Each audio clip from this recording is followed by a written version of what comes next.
friends, welcome to our channel Learn and Teach with Arun. இந்த வீடியோவில் நம்ம என்ன பார்க்க போறோம் அப்படின்னா R லாங்குவேஜில் இருக்கக்கூடிய டேட்டா ஃப்ரேம், அந்த டேட்டா ஃப்ரேமில் இருக்கக்கூடிய டேட்டா எலிமெண்ட்ஸை எப்படி அக்சஸ் பண்ணுறது அப்படின்னு சொல்லி பார்க்க போகிறோம். சரிங்களா? So elements of a data frame can be accessed by its index value அப்படின்னு சொல்லி சொல்லுவோம். இந்த எக்ஸாம்பிளில் பாருங்கள், VR1, VR2, VR3 அப்படின்னு சொல்லி 3 வெக்டர் இருக்குது. அந்த வெக்டரை யூஸ் பண்ணி D1 அப்படின்னு சொல்லி ஒரு டேட்டா ஃப்ரேமை கிரியேட் பண்ணியிருக்கோம். அதுக்கப்புறம் பிரிண்ட் பண்ணியிருக்கோம். சரிங்களா? ஸோ நம்ம பிரிண்ட் பண்ணும்போது இந்த மாதிரி ரிசல்ட் நமக்கு கிடைச்சிருக்கு. ஓகேங்களா? 8 ரோவும் நமக்கு கிடைச்சிருக்கு. அந்த 3 காலம் அல்லது 3 வேரியபிள்ஸ் வந்து நமக்கு கிடைச்சிருக்கு. VR1, VR2, VR3 அப்படின்னு சொல்லி கிடைச்சிருக்கு. இப்போ இதில் D1 of 3,3 அப்படின்னு சொல்லியிருக்கோம். இதுக்கு என்ன மீனிங் அப்படின்னா, D1 அப்படிங்கிற டேட்டா ஃப்ரேமில் தேர்ட் ரோவில் தேர்ட் காலமில் உள்ள டேட்டா அப்படின்னு அர்த்தம். சரிங்களா? இப்போ நீங்கள் வந்து பிரிண்ட்டு D1 of 3,3 அப்படின்னு சொல்லி பண்ணோம்னா நமக்கு வந்து தேர்ட் ரோவில் தேர்ட் காலமில் என்ன டேட்டா இருக்கோ அது நமக்கு டிஸ்பிளே ஆகும். ஸோ D1 அப்படிங்கிற டேட்டா ஃப்ரேம்லேருந்து தேர்ட் ரோவில் தேர்ட் காலமில் CS அப்படின்னு சொல்லி ஒரு டெக்ஸ்ட் வேல்யூ இருக்குது. அது வந்து நமக்கு ரிசல்ட்டாக கிடைச்சிருக்கும். சரிங்களா? அதுதான் ஃபர்ஸ்ட் உள்ள இண்டெக்ஸ் வந்து ரோவை குறிக்கும், செகண்ட் உள்ள இண்டெக்ஸ் வேல்யூ வந்து காலம் குறிக்கும். அதான் நம்ம இங்கே சொல்லியிருக்கோம். D1 of 3,3 அப்படின்னா third row third column of D1 அப்படின்னு சொல்லி சொல்லியிருக்கோம். ஸோ இது மாதிரி நம்ம டேட்டா ஃப்ரேமில் இருக்கிற எந்த டேட்டா எலிமெண்ட் சொன்னாலும் அதோட இண்டெக்ஸ் வேல்யூ யூஸ் பண்ணி அக்சஸ் பண்ணிக்கலாம். ஓகேங்களா? இந்த பிரிண்ட் ஸ்டேட்மெண்ட்டை பாருங்க, D1 of 3, அப்படின்னு சொல்லியிருக்கோம். தேர்ட் ரோவில் உள்ள எல்லா வேல்யூவும் பிரிண்ட் பண்ணு அப்படின்னு அர்த்தம். தேர்ட் ரோ அப்படின்னா நமக்கு இந்த ரோ ஃபுல்லாகவே பிரிண்ட் ஆகும். சரிங்களா? நம்ம காலமுக்கு உண்டான இண்டெக்ஸ் வேல்யூ கொடுக்கல அப்படின்னா எல்லா காலமும் அப்படின்னு எடுத்துக்கும். சரிங்களா? தேர்ட் ரோவில் உள்ள எல்லா காலமும் அப்படின்னும் போது தேர்ட் ரோவில் உள்ள ஃபர்ஸ்ட் காலம், தேர்ட் ரோவில் உள்ள செகண்ட் காலம், தேர்ட் ரோவில் உள்ள தேர்ட் காலம். ஸோ இது வந்து இந்த ரெக்கார்டு ஃபுல்லாக நமக்கு இங்கே டிஸ்பிளே ஆகிருக்கும். சரிங்களா? இதுதான் வந்து அந்த ரிசல்ட் 128503 கிங்கு CS அப்படின்னு சொல்லி வந்துருக்கு இல்லையா? அது ஸோ இந்த மாதிரி நம்ம பண்ணுறது வந்து ஸ்லைஸ் அப்படின்னு சொல்லுவோம். டேட்டா ஃப்ரேமில் இருக்கக்கூடிய ஒரு பார்ட்டை மட்டும் எடுத்து நம்ம we can access அல்லது we can use அல்லது we can print அப்படின்னு சொல்லி சொல்லுவோம். ஸோ அது வந்து டேட்டா ஃப்ரேம் ஸ்லைஸ் அப்படின்னு நம்ம சொல்லலாம். ஸோ இந்த ஸ்டேட்மெண்ட்டில் பாருங்கள், D1 of 1:2 அப்படின்னு சொல்லியிருக்கோம். அப்படின்னா என்ன அர்த்தம்னா எல்லா ரோவும் நமக்கு வேணும், காலமில் ஃபர்ஸ்ட் காலமும் செகண்ட் காலமும் வேணும் அப்படின்னு அர்த்தம். அதான் நம்ம சொல்லியிருப்போம், first and second column of all row அப்படின்னு சொல்லி சொல்லியிருப்போம். ஸோ இதுக்கு என்ன ரிசல்ட் வரும் பாருங்க, எல்லா ரோவும் வேணும், அதே சமயத்தில் ஃபர்ஸ்ட் காலம் செகண்ட் காலம் வேணும். சரிங்களா? இதுதான் D1 டேட்டா எலிமெண்ட்ஸ். ஓகேங்களா? ஸோ 2 காலமும் டிஸ்பிளே பண்ணு, ஃபர்ஸ்ட் காலமும் செகண்ட் காலமும் டிஸ்பிளே பண்ணுறோம், அதே சமயத்தில் எல்லா ரோவும் டிஸ்பிளே பண்ணுறோம். சரிங்களா? ஸோ இங்கே ரோ வேல்யூ, ரோவுக்கு உண்டான இண்டெக்ஸ் வேல்யூ கொடுக்கல அப்படின்னா எல்லா ரோவும் அப்படின்னு அர்த்தம். அதனால தான் நமக்கு வந்து ஃபர்ஸ்ட் காலம் ஃபுல்லாக வந்திருக்கு, செகண்ட் காலம் ஃபுல்லாக கிடைச்சிருக்கு நமக்கு. அதே போல் D1 of 2 அதுக்கப்புறம் 1:4 அப்படின்னு சொல்லியிருக்கோம். ஸோ இந்த மாதிரி டபுள் ஸ்கொயர் ப்ராக்கெட்டுக்குள்ளார ஒரு இண்டெக்ஸ் வேல்யூ கொடுத்தோம் அப்படின்னா அது வந்து காலம் இண்டெக்ஸ் வேல்யூ அப்படின்னு சொல்லி அர்த்தம். நம்ம ஏற்கனவே சொல்லும்போது என்ன சொன்னோம்னா, ஸ்கொயர் ப்ராக்கெட்டுக்குள்ளார 2 இண்டெக்ஸ் வேல்யூ கொடுப்போம். ஃபர்ஸ்ட் இண்டெக்ஸ் வந்து ரோவை குறிக்கும், செகண்ட் இண்டெக்ஸ் வந்து காலமை குறிக்கும் அப்படின்னு சொல்லியிருப்போம். ஆனால் இங்கே வந்து பார்த்தீங்கன்னா 2 ஸ்கொயர் ப்ராக்கெட்டுக்குள்ளார ஒரு இண்டெக்ஸ் வேல்யூ கொடுத்துருக்கோம். அப்படின்னா என்ன அர்த்தம்னா இது காலம் வேல்யூ குறிக்கும் அப்படின்னு அர்த்தம். எத்தனாவது காலம் அப்படிங்கிறத குறிக்கும் அப்படின்னு அர்த்தம். சரிங்களா? இது வந்து செகண்ட் காலமில் 1லேருந்து 4 வரைக்கும் உள்ள ரோ, அதுக்கு உண்டான டேட்டா எலிமெண்ட்ஸ் வந்து அக்சஸ் பண்ணு அப்படின்னு அர்த்தம். சரிங்களா? இங்கே சொல்லியிருப்போம் பாருங்கள், இந்த பிரிண்ட் ஸ்டேட்மெண்ட்டில் இருக்கு பாருங்கள், D1 of 2 இந்த 2 ஸ்கொயர் ப்ராக்கெட்டுக்குள்ளார எழுதியிருப்போம், அதுக்கப்புறம் 1:4 அப்படின்னு சொல்லியிருப்போம். அப்போ என்ன அர்த்தம்னா செகண்ட் காலமில் உள்ள ஃபர்ஸ்ட் 4 ரோ வேல்யூஸ் அப்படின்னு அர்த்தம். அதாவது ஃபர்ஸ்ட் 4 வேல்யூஸ் அப்படின்னு அர்த்தம். சரிங்களா? செகண்ட் காலம்னா இதுதான். செகண்ட் காலமில் 1 to 4 அப்படின்னா அருண், ஜான், கிங், பூஜா அப்படின்னு சொல்லி வரும். சரிங்களா? அதுதான் நமக்கு இந்த ரிசல்ட். ஓகேங்களா? இந்த 4 ஸ்ட்ரிங் வேல்யூ வந்து நமக்கு டிஸ்பிளே ஆகும். இது வந்து ஒரு ஸ்லைஸ். ஓகேங்களா? இது மாதிரி நம்ம என்ன பண்ணலாம், நம்ம தேவைக்கு தகுந்த மாதிரி இண்டெக்ஸ் வேல்யூ யூஸ் பண்ணி ஒரு டேட்டா ஃப்ரேமில் இருக்கக்கூடிய எலிமெண்ட்ஸ் வந்து அக்சஸ் பண்ணலாம். அதே போல் ஒரு டேட்டாவை நம்ம அப்டேட் பண்ணணும் அப்படின்னா இந்த மாதிரி பண்ணலாம். D1 of 3,3 is equal to computer science அப்படின்னு சொல்கிறோம். அப்படின்னா என்ன அர்த்தம்னா D1 அப்படிங்கிற டேட்டா ஃப்ரேமில் தேர்ட் ரோ தேர்ட் காலமில் இந்த வேல்யூ அசைன் பண்ணியிருக்கோம் அப்படின்னு அர்த்தம். சரிங்களா? ஏற்கனவே CSன்னு இருக்குது. இதை நீங்கள் ரன் பண்ணதுக்கப்புறமா, இந்த ஸ்டேட்மெண்ட்டை ரன் பண்ணதுக்கப்புறமா நமக்கு என்ன இருக்கும், 3,3ல் கம்ப்யூட்டர் சயின்ஸ் அப்படின்னு சொல்லி அப்டேட் ஆகிருக்கும். சரிங்களா? ஸோ இந்த இண்டெக்ஸை யூஸ் பண்ணி நம்ம அப்டேட்டும் பண்ணலாம் அப்படிங்கிறது. ஓகேங்களா? அடுத்தது ஒரு டேட்டா ஃப்ரேமை வந்து எப்படி எடிட் பண்ணுறது அப்படின்னு சொல்லி பார்க்கலாம். ஒரு டேட்டா ஃப்ரேமை எப்படிலாம் எடிட் பண்ணலாம் அப்படின்னு சொல்லி பார்த்தீங்கன்னா, rbind ஃபங்க்ஷன் இருக்குது, cbind, எடிட்டு, இந்த மாதிரி ஃபங்க்ஷன்ஸ் இருக்குது. ஓகேங்களா? rbind அப்படின்னு சொல்லி அர்த்தம் இருக்குது. rbind அப்படின்னா to add one or more rows in a data frame. ஒரு data frame இருக்கு, அதில் வந்து ஒரு row அல்லது more than one row வந்து நம்ம add பண்ணணும் அப்படின்னா rbind ஃபங்க்ஷன் வந்து யூஸ் பண்ணலாம். அதே போல் to add one or more new columns in a data frame cbind function நம்ம யூஸ் பண்ணலாம். ஓகேங்களா? இந்த எக்ஸாம்பிள் பாருங்கள். புக் அப்படின்னு சொல்லி ஒரு டேட்டா ஃப்ரேம் கிரியேட் பண்ணியிருக்கோம். அதில் B title, B author, B price அப்படின்னு சொல்லி ஒரு 3 வேரியபிள் இருக்குது, அதான் 3 காலம் இருக்குது. இந்த பிரிண்ட் ஸ்டேட்மெண்ட்டை நமக்கு அவுட்புட் வந்து இந்த 2 ரெக்கார்ட் மட்டும் கிடைச்சிருக்கும். அடுத்தது என்ன பண்ணியிருக்கோம் பாருங்கள். இந்த rbind ஃபங்க்ஷனை யூஸ் பண்ணி இந்த புக் அப்படிங்கிற டேட்டா ஃப்ரேமில் 2 ஆப்ஜெக்ட் அல்லது 2 ரெக்கார்டை வந்து நம்ம சேர்த்துருக்கோம். சரிங்களா? rbind அப்படிங்கிறது நம்ம என்ன சொன்னோம், add one or more row. ஒரு டேட்டா ஃப்ரேம் இருக்குது அப்படின்னா அதில் ஒன் ஆர் மோர் ரெக்கார்ட்ஸை வந்து ஆட் பண்ணணும் அப்படின்னா rbind ஃபங்க்ஷன் யூஸ் பண்ணலாம் அப்படின்னு சொல்லி சொன்னோம். ஸோ இங்கே வந்து rbind ஃபங்க்ஷன் யூஸ் பண்ணி 2 ரெக்கார்டை வந்து நம்ம ஆட் பண்ணியிருக்கோம். சரிங்களா? அதே போல் அடுத்த ஸ்டேட்மெண்ட்டில் பாருங்கள், cbind ஃபங்க்ஷன் யூஸ் பண்ணியிருக்கோம். cbind ஃபங்க்ஷன் யூஸ் பண்ணி நம்ம என்ன பண்ணலாம், one or more new columns வந்து ஆட் பண்ணலாம்.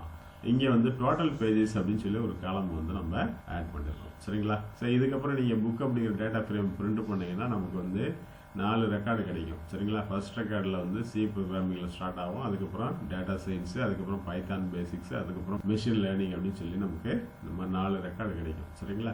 இதை பிரிண்ட் பண்ணீங்கன்னா நமக்கு இந்த டேட்டா ஃப்ரேமில் 4 ரெக்கார்டு அல்லது 4 ஆப்ஜெக்ட் உள்ள ஒரு டேட்டா ஃப்ரேம் வந்து நமக்கு டிஸ்பிளே ஆகும். சரிங்களா? இங்கே நம்ம பிரிண்ட் பண்ணலை. அதுக்கு அடுத்த ஸ்டேட்மெண்ட்டில் என்ன பண்ணியிருக்கோம் அப்படின்னு சொல்லி பாருங்கள். புக்கை வந்து எடிட் பண்ணியிருக்கோம். புக் அப்படிங்கிற டேட்டா ஃப்ரேமை எடிட் ஃபங்க்ஷன் யூஸ் பண்ணி எடிட் பண்ணியிருக்கோம். நம்ம எடிட் புக் அப்படின்னு சொல்லி பண்ணோம்னா இந்த மாதிரி ஒரு டேட்டா எடிட்டர் விண்டோ வந்து நமக்கு ஓப்பன் ஆகும். இந்த டேட்டா எடிட்டரை யூஸ் பண்ணி நம்ம என்ன பண்ணலாம், நியூ ரோ அல்லது ஆப்ஜெக்டை வந்து சேர்க்கலாம். அதே போல் நியூ காலம்ஸ் வந்து சேர்க்கலாம். அந்த காலமுடைய நேமை மாற்றலாம். ஆல்ரெடி இருக்கிற காலம் நேமோ அல்லது டேட்டா எலிமெண்ட்ஸோ நம்ம ஈஸியாக அப்டேட் பண்ணிக்கலாம். அதே போல் வேரியபிள் நேம்ஸை கூட நம்ம ரீநேம் பண்ணிக்கலாம். ஓகேங்களா? இது வந்து டேட்டா ஃப்ரேம் எடிட் பண்ணுறதுக்கு உண்டான ஒரு ஈஸியான மெத்தட். ஓகேங்களா? அடுத்த ஸ்டேட்மெண்ட்டில் என்ன பண்ணியிருக்கோம் பாருங்கள். ஒரு டேட்டா ஃப்ரேம்லேருந்து ஒரு ரோ அல்லது காலம் வந்து எப்படி டெலீட் பண்ணுறது அப்படின்னு சொல்லியிருப்போம். ஒரு ரோ அல்லது காலம் வந்து நம்ம டெலீட் பண்ணணும் ஒரு டேட்டா ஃப்ரேம்லேருந்து அப்படின்னா அதுக்கு நெகட்டிவ் இண்டெக்ஸ் வேல்யூ யூஸ் பண்ணலாம். எக்ஸாம்பிள் கொடுத்துருக்கோம் பாருங்க. புக் ஆஃப் -3,2 அப்படின்னா 3rd ரோவையும் டெலீட் பண்ணிடு, 2nd காலமையும் டெலீட் பண்ணிடு அப்படின்னு அர்த்தம். சரிங்களா? இந்த எக்ஸாம்பிளில் நம்ம புக் ஆஃப் -3, அப்படின்னு சொல்லியிருக்கோம். அப்போ என்ன அர்த்தம்னா 3rd ரோவை ஃபுல்லாக டெலீட் பண்ணிடுங்க அப்படின்னு அர்த்தம். சரிங்களா? இதுக்கப்புறம் நீங்கள் இந்த புக்கை பிரிண்ட் பண்ணி பார்த்தீங்கன்னா 3 ஆப்ஜெக்ட் மட்டும்தான் இருக்கும். 3rd ஆப்ஜெக்ட் வந்து நம்ம டெலீட் பண்ணிட்டோம். சரிங்களா? இந்த ஸ்டேட்மெண்ட்டில் 3rd ஆப்ஜெக்ட் மட்டும் டெலீட் பண்ணியிருக்கோம். அப்புறம் நீங்கள் இந்த பிரிண்ட் பண்ணதுக்கப்புறம் இந்த ரிசல்ட்டில் நமக்கு 3 ரெக்கார்டு தான் நமக்கு கிடைக்கும். இந்த ரெக்கார்டு கிடைக்கும், இந்த ரெக்கார்டு கிடைக்கும், அதுக்கப்புறம் இந்த ரெக்கார்டு கிடைக்கும். 3rd ரெக்கார்டு தான் நம்ம வந்து டெலீட் பண்ணிட்டோம். சரிங்களா? ஸோ இந்த ஸ்டேட்மெண்ட்டை பொறுத்த வரைக்கும் புக் ஆஃப் -3, -2 அப்படின்னா 3rd ரோவும் போயிடும், 3rd காலமும் போயிடும். சரிங்களா? ஸோ இதுதான் வந்து டேட்டா ஃப்ரேம் எடிட் பண்ணுறதுக்கு உண்டான மெத்தட்ஸ். ஓகேங்களா? ஸோ நம்ம வந்து இதை ஒர்க் பண்ணி பார்க்கலாம். முதல்ல வந்து டேட்டா ஃப்ரேம் எப்படி அக்சஸ் பண்ணுறதுன்னு பார்ப்போம். அதுக்கப்புறம் டேட்டா ஃப்ரேமில் இருக்கிற டேட்டா எலிமெண்ட்ஸ் வந்து எப்படி எடிட் பண்ணுறது அப்படின்னு சொல்லி பார்க்கலாம். சரிங்களா? இதுதான் நம்ம ஸ்லைடில் பார்த்த எக்ஸாம்பிள். ஓகேங்களா? முதல்ல வந்து டேட்டா ஃப்ரேம் கிரியேட் பண்ணுறோம், அதுக்கப்புறம் அதை பிரிண்ட் பண்ணுறோம். சரிங்களா? அதை மட்டும் செலக்ட் பண்ணி ரன் பண்ணுறேன். நமக்கு VR1, VR2, VR3 அப்படின்னு சொல்லி 3 வேரியபிள் 8 ஆப்ஜெக்ட் கிடச்சிருக்கு. ஓகேங்களா? ஸோ நம்ம இந்த டேட்டா ஃப்ரேம் வந்து இதுதான் D1 அப்படிங்கிற டேட்டா ஃப்ரேம். ஓகேங்களா? அதுக்கு அடுத்தது பிரிண்ட்டு D1 of 3,3 பண்ணால் என்ன வருது அப்படின்னு சொல்லி பாருங்கள். 3rd row 3rd காலமில் உள்ள டேட்டா நமக்கு கிடைக்கும். ஸோ CS அப்படிங்கிறது தான் 3rd row 3rd காலமில் உள்ள டேட்டா. ஓகேங்களா? அதுதான் நமக்கு கிடைச்சிருக்கு. ஓகேங்களா? பிரிண்ட்டு D1 of 3, அப்படின்னு சொல்லி கொடுத்தோம்னா என்ன வருது பாருங்கள். 3rd ரோவில் உள்ள எல்லா டேட்டாவும் நமக்கு கிடைக்கும். சரிங்களா? 3rd ரோவில் உள்ள எல்லா டேட்டா. அப்போ 3rd ரோவில் உள்ளது அப்படின்னா நமக்கு இந்த ரோ ஃபுல்லாக நமக்கு கிடைச்சிருக்கு. அதே போல் இந்த 2 லைனை மட்டும் செலக்ட் பண்ணி நான் ரன் பண்ணுறேன். என்ன ரிசல்ட் வந்துருக்கு பாருங்கள். பிரிண்ட்டு D1 of 2 அப்படின்னு சொல்லியிருக்கோம். அப்போ ரோ இண்டெக்ஸ் வேல்யூ வந்து நம்ம கொடுக்கல அப்படின்னா எல்லா ரோவும் அப்படின்னு அர்த்தம். 2nd காலம் ஃபுல்லாக வரணும் அப்படின்னு அர்த்தம். 2nd காலம்னா இது ஃபுல்லாகவே நமக்கு வந்திருக்கு. ஓகேங்களா? அது அடுத்த பிரிண்ட் ஸ்டேட்மெண்ட்டில் D1 of கொடுத்துருக்கோம். எல்லா ரோவும் உண்டு, 1st காலம் 2nd காலம். ஸோ அப்போ இதுதான் நமக்கு ரிசல்ட். ஓகேங்களா? அதுக்கப்புறம் இந்த பிரிண்ட் ஸ்டேட்மெண்ட்டில் D1 of 2, 1 to 2 அப்படின்னு சொல்லியிருக்கோம். அப்படின்னா 2nd ரோவில் 1 to 2 அது மட்டும் வேணும். 2nd ரோவில் 1 to 2னா 2nd ரோ இருக்கு இல்லையா, இதுதான் 2nd ரோ. 1 to 2னா இது மட்டும் வரும். சரிங்களா? வந்திருக்கு பாருங்கள். 1 to 2 மட்டும் வந்திருக்கு. ஓகேங்களா? அதுக்கு அடுத்த ஸ்டேட்மெண்ட்டில் d1 ஆஃப் 2 இது 2 ஸ்கொயர் ப்ராக்கெட்டுக்குள்ளார பண்ணியிருக்கோம். அதுக்கப்புறம் 1 to 4 அப்படின்னு சொல்லியிருக்கோம். ஸோ அப்போ என்ன அர்த்தம் அப்படின்னா செகண்ட் காலமில் 1 to 4. ஸோ செகண்ட் காலம்னா இதுதான் ஓகேங்களா. அதில் 1 to 4 வந்து நமக்கு டிஸ்பிளே ஆகிருக்கு. இதே போல் அப்டேட் பண்ணுறது எப்படின்னு சொல்லி பாருங்கள். 3,3 வந்து சிஎஸ்க்கு பதிலாக நம்ம கம்ப்யூட்டர் சயின்ஸ்னு சொல்லி அப்டேட் பண்ண போகிறோம். சரிங்களா. டேட்டா ஃப்ரேமில் சிஎஸ் அப்படின்னு தான் இருக்குது இல்லையா. 3,3ல் சிஎஸ் அப்படின்னு தான் இருக்குது. அதை நம்ம அப்டேட் பண்ண போகிறோம். சரிங்களா. கம்ப்யூட்டர் சயின்ஸ் அப்படின்னு சொல்லி அப்டேட் பண்ணியிருக்கோம். இப்போ பாருங்கள் டேட்டா ஃப்ரேமில் கம்ப்யூட்டர் சயின்ஸ் அப்படின்னு சொல்லி அப்டேட் ஆகிருக்கும். ஓகேங்களா. ஸோ ஒரு டேட்டா ஃப்ரேமில் இருக்க டேட்டா எலிமெண்ட்ஸ் அக்சஸ் பண்ணுறதுக்கு இண்டெக்ஸ் வேல்யூ யூஸ் பண்ணி அக்சஸ் பண்ணலாம். ஃபஸ்ட்டு உள்ள இண்டெக்ஸ் வேல்யூ வந்து ரோவை குறிக்கும், செகண்ட் உள்ளது காலம் குறிக்கும். அதே போல் ரோ வேல்யூ காலம் வேல்யூ கொடுக்காம வெறும் கம்மா மட்டும் யூஸ் பண்ணியிருந்தோம் அப்படின்னா எல்லா ரோவையும் குறிக்கும் அல்லது எல்லா காலத்தையும் குறிக்கும் அப்படின்னு அர்த்தம். சரிங்களா. அடுத்தது ஒரு டேட்டா ஃப்ரேம் எப்படி எடிட் பண்ணுறதுன்னு சொல்லியிருந்தோம் இல்லையா, அது பார்க்கலாம். முதல்ல இந்த டேட்டா ஃப்ரேம் க்ரியேட் பண்ணிவிடுவோம். சரிங்களா. அதை க்ரியேட் பண்ணோம்னா நமக்கு 2 ஆப்ஜெக்ட் உள்ள ஒரு டேட்டா ஃப்ரேம் கிடச்சிருக்கு, 3 வேரியபிள் இருக்குது. ஓகேங்களா. டிஸ்பிளே பண்ணிங்கன்னா இந்த மாதிரி 2 ரோ மட்டும் கிடச்சிருக்கு, 2 ஆப்ஜெக்ட். ஓகேங்களா. ஸோ அது ரிசல்ட் இருக்குது. ஓகேவா. இதில் 2 ரெக்கார்டை வந்து நம்ம ஆட் பண்ணணும் அப்படின்னா rbind ஃபங்க்ஷன் யூஸ் பண்ணியிருக்கோம். ஓகேங்களா. 2 ரெக்கார்டை வந்து நம்ம ஆட் பண்ணியிருக்கோம். சரிங்களா. இதை மட்டும் நான் ரன் பண்ணுறேன்.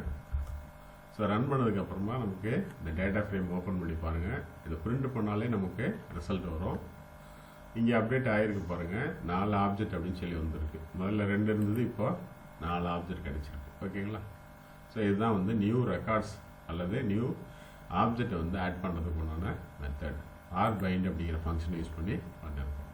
அதே போல் டோட்டல் பேஜஸ் அப்படின்னு சொல்லி ஒரு நியூ காலம் வந்து புக் அப்படிங்கிற டேட்டா ஃப்ரேமில் ஆட் பண்ணியிருக்கோம். ஸோ இதை ரன் பண்ணோம்னா நமக்கு என்ன வந்துருக்கும் பாருங்கள். இப்போ 4 வேரியபிள் வந்துச்சு. ஏற்கனவே வந்து 3 வேரியபிள் இருந்தது, இப்போ 4 வேரியபிள் இருக்குது. ஓகேங்களா. ஸோ டோட்டல் பேஜஸ் அப்படிங்கிற காலம் வந்து ஆட் ஆகிருக்கு. cbind அப்படிங்கிற ஃபங்க்ஷன் யூஸ் பண்ணி நம்ம நியூ காலம் வந்து ஆட் பண்ணியிருக்கோம். சரிங்களா. ஸோ இது எல்லாத்தையும் விட ஈஸியான மெத்தட் அப்படின்னு சொல்லி பார்த்தீங்கன்னா நமக்கு இந்த எடிட் ஃபங்க்ஷன் யூஸ் பண்ணி பண்ணுறது தான் ஈஸியான மெத்தட். நம்ம வந்து முதல்ல இதை பிரிண்ட் பண்ணிப்போம். அந்த டேட்டா ஃப்ரேமை பிரிண்ட்டு புக் இல்லையா. இது பிரிண்ட் பண்ணோம் அப்படின்னா நமக்கு என்ன கிடைக்கும். ஆக்சுவலாக அந்த 4 ரெக்கார்ட் 4 வேரியபிள் உள்ள அந்த டேட்டா ஆப்ஜெக்ட் வந்து நமக்கு பிரிண்ட் ஆகும். சரிங்களா. நான் இதை மட்டும் இப்போ ரன் பண்ணிக்கிறேன். இதுதான் வந்து அந்த 4 ரெக்கார்டு அல்லது 4 ஆப்ஜெக்ட் உள்ள 4 வேரியபிள்ஸ் உள்ள டேட்டா ஃப்ரேம். ஓகேங்களா. அடுத்தது எடிட் ஃபங்க்ஷன் யூஸ் பண்ணி இந்த புக் அப்படிங்கிற டேட்டா ஃப்ரேமை ஓப்பன் பண்ணுறோம் அப்படின்னா நமக்கு டேட்டா எடிட்டர் வந்து ஓப்பன் ஆகும். சரிங்களா. ஸோ இதில் என்ன நமக்கு அட்வான்டேஜ் அப்படின்னா நம்ம எந்த வேல்யூ வேணாலும் ஈஸியாக அப்டேட் பண்ணிக்கலாம். நியூ ரெக்கார்டை வந்து ஈஸியாக ஆட் பண்ணலாம். நியூ காலம்ஸ் வந்து ஈஸியாக ஆட் பண்ணலாம். இங்கே cbind rbind யூஸ் பண்ணோம் இல்லையா, அதுக்கு பதிலாக நம்ம என்ன பண்ணலாம், டைரெக்டாக வந்து நம்ம இங்கே நியூ காலம்ஸ் அல்லது நியூ ரோ வந்து நம்ம ஆட் பண்ணிக்கலாம். சரி, நான் வந்து நியூ ரெக்கார்டு ஆட் பண்ணுறோன்னு வச்சுப்போம். DVMS அப்படின்னு சொல்லி ஒரு புக்குடைய ஆத்தர் வந்து அருண் அப்படின்னு சொல்கிறோன்னு வச்சுப்போம். அதுக்கப்புறம் நம்பர் ஆஃப் பேஜஸ் 250, ரேட் வந்து 175 அப்படின்னு சொல்கிறோம். ஸோ இப்போ நியூ ரெக்கார்டு ஆட் பண்ணிட்டேன். சரிங்களா. இந்த டேட்டா எடிட்டரை க்ளோஸ் பண்ணிவிட்டு நீங்கள் திரும்பியும் இதே கமெண்ட் யூஸ் பண்ணி ஓப்பன் பண்ணாலும் நமக்கு அதே டேட்டா எடிட்டர் கிடைக்கும். நம்ம அப்டேட் பண்ணதெல்லாம் நமக்கு அப்டேட் ஆகிருக்கும். சரிங்களா. அது DBMS அப்படின்னு சொல்லி ஒரு நியூ ரெக்கார்டு அல்லது ஆப்ஜெக்டை சேர்த்துருக்கும். ஓகேவா. அது அப்படியே தான் இருக்குது. ஓகேவா. நீங்கள் டோட்டல் பேஜஸ் வந்து கூட நீங்கள் அப்டேட் பண்ணலாம். காலம் நேம் வந்து கூட நீங்கள் அப்டேட் பண்ணலாம். டோட்டல் நம்பர் ஆஃப் பேஜஸ் அப்படி கூட அப்டேட் பண்ணலாம்.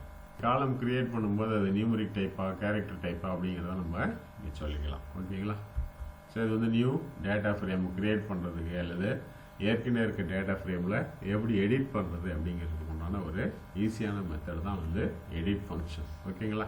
அடுத்தது இந்த டேட்டா ஃப்ரேம்லேருந்து ஒரு என்டையர் ரெக்கார்டை அல்லது ஒரு என்டையர் காலம் வந்து எப்படி டெலீட் பண்ணுறது அப்படின்னு சொல்லி பார்க்கலாம். ஸோ இங்கே புக் ஆஃப் -3 அப்படின்னு சொல்லியிருக்கோம். அப்படின்னா என்ன அர்த்தம்னா இந்த புக் அப்படிங்கிற டேட்டா ஃப்ரேம்லேருந்து 3rd ரோ ஃபுல்லாக டெலீட் பண்ணிவிடு அப்படின்னு அர்த்தம். சரிங்களா. ஸோ இதுக்கப்புறம் நீங்கள் வந்து இந்த டேட்டா ஃப்ரேமை ஓப்பன் பண்ணி பார்த்தீங்க அப்படின்னா நமக்கு இந்த 3rd ரோ வந்து டெலீட் ஆகிருக்கும். ஓகேங்களா. ஸோ இங்கே பாருங்கள், அந்த 3rd ரோ வந்து டெலீட் ஆகிடுச்சு பாருங்கள். ஓகேங்களா. 1 2 4 5 தான் இருக்குது. 3rd ஆப்ஜெக்ட் வந்து டெலீட்டட். ஓகேங்களா. அதுதான் நம்ம இங்கே சொல்லியிருக்கோம். இதே போல் நீங்கள் என்ன பண்ணலாம், 3,2 அப்படின்னு பண்ணிங்கன்னா செகண்ட் காலமும் டெலீட் பண்ணோம் அப்படின்னா என்ன பண்ணலாம், இதே மாதிரி பண்ணலாம். இப்போ நம்ம ஆல்ரெடி தேர்ட் ரோ delete பண்ணிட்டோம், அதனால் அது இருக்காது. ஸோ நம்ம வந்து -2 அப்படின்னு மட்டும் கொடுக்கணும். ஸோ நெகட்டிவ் இண்டெக்ஸ் யூஸ் பண்ணணும். ஓகேங்களா? ஒரு ரெக்கார்டை delete பண்ணணும் அல்லது ஒரு காலமை delete பண்ணணும் அப்படின்னா நெகட்டிவ் இண்டெக்ஸ் யூஸ் பண்ணணும். சரிங்களா? இங்கே நம்ம வந்து செகண்ட் காலமை delete பண்ண போகிறோம். சரிங்களா? செகண்ட் காலம் வந்து பி ஆத்தர் அப்படின்னு சொல்லி இருக்கு, அந்த வேரியபிள் இருக்கு இல்லையா, அதை delete பண்ணுறோம். ஸோ இப்போ வந்து இந்த புக்கை பிரிண்ட் பண்ணி பாருங்கள் அல்லது இந்த டேட்டா ஃப்ரேம் ஓப்பன் பண்ணி பார்த்தாலும் நமக்கு இந்த ரிசல்ட் வரும். ஸோ நமக்கு என்ன இருக்குது, செகண்ட் காலம் delete ஆயிடுச்சு. ஓகேங்களா? இதுதான் வந்து டேட்டா ஃப்ரேம் எடிட் பண்ணுறதுக்கு உண்டான ஈஸியான மெத்தட். ஓகேங்களா? தேங்க்ஸ் ஃபார் வாட்சிங்.